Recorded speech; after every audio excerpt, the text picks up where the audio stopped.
Bonjour à tous, aujourd'hui grâce au logiciel de programmation Scratch, nous allons réaliser une figure géométrique, une sorte de rosace, que nous allons réaliser progressivement.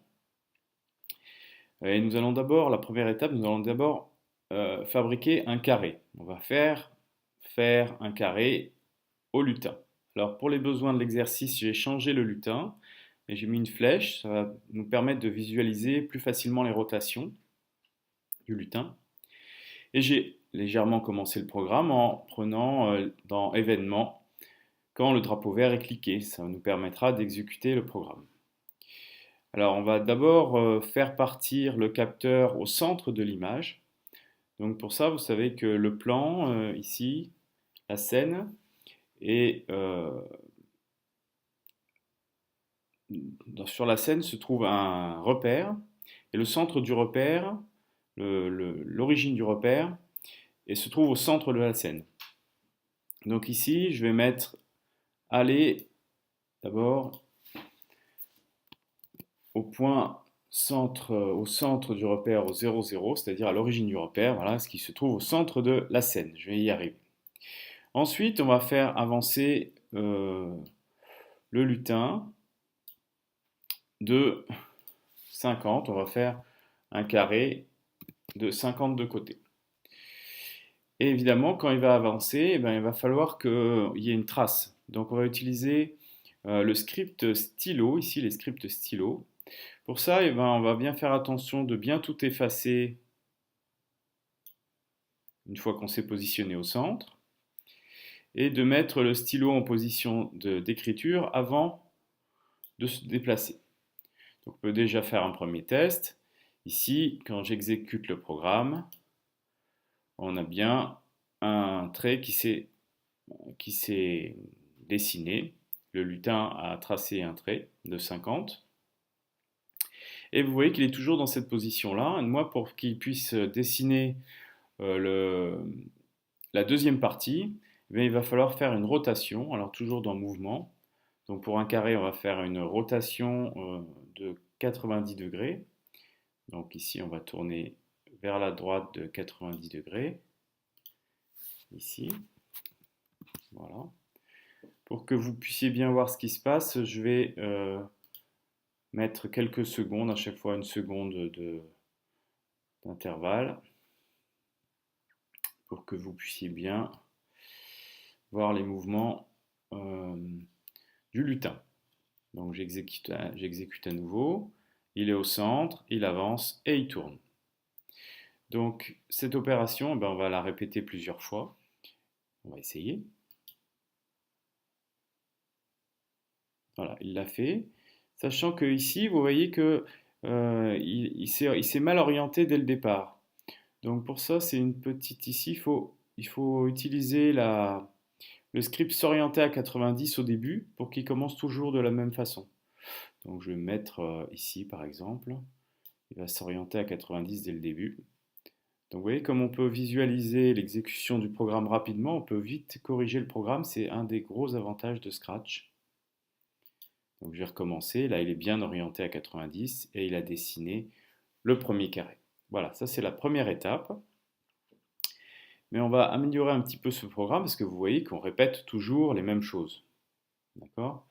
Donc ce que je vais faire, c'est que je vais enlever toute cette partie-là, où vous voyez, je répète, tourner à 90, tourner à 80, avancer de 50, tourner 90, avancer de 50, tout ça je vais l'enlever, et je vais utiliser une boucle qui va nous permettre de répéter l'opération. Donc on va la répéter 4 fois, parce qu'il y a 4 côtés. Donc je vais mettre ici, et je vais répéter 4 fois l'opération. Voilà l'intérêt d'une boucle.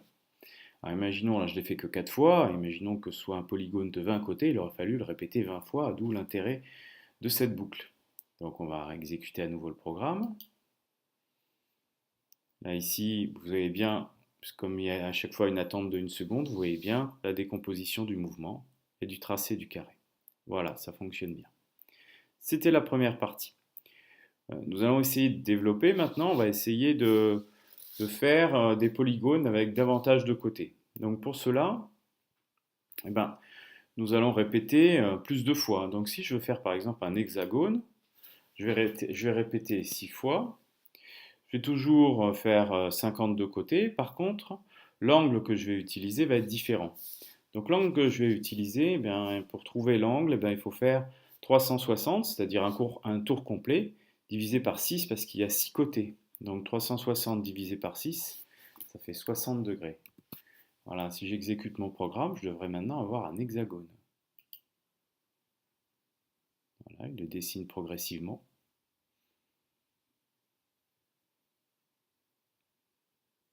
À chaque fois, il tourne 60 degrés par rapport à la position dans laquelle le lutin se trouve, dans laquelle il est. Voilà pour l'hexagone. Alors on pourrait maintenant faire encore plus grand et on pourrait imaginer un polygone de 18 côtés. Donc si je fais un polygone de 18 côtés, alors je répète 18 fois, et l'angle pour lequel je vais tourner, on le calcule en faisant 360 divisé par 18, pardon. Et 360 divisé par 18, on va avoir un angle de 20 degrés.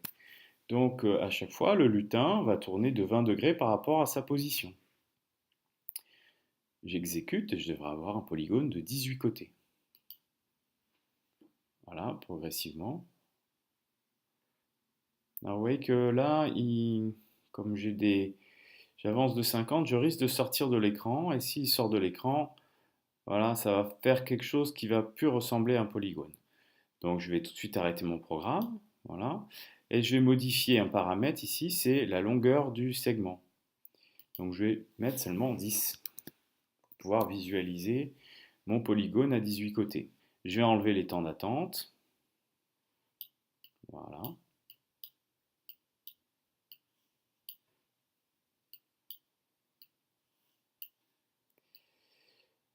Et je vais le faire un peu plus grand aussi. Donc je vais mettre 20.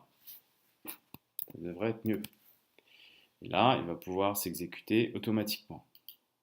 Voilà, c'est beaucoup plus rapide. C'est pas automatique, mais c'est beaucoup plus rapide.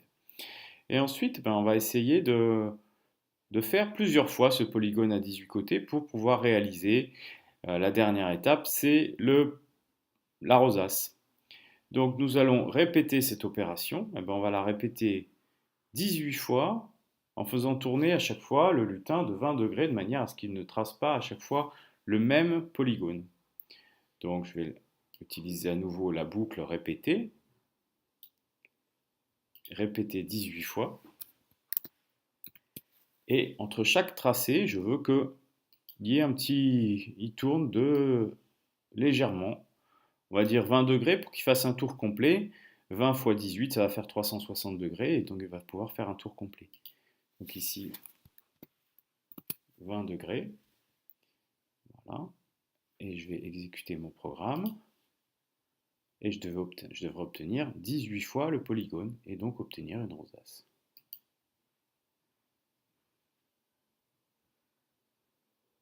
Voilà, on obtient la rosace. Voilà. Alors pour que ce soit un peu plus joli, après il y a toutes les variantes possibles, on peut rajouter de la couleur.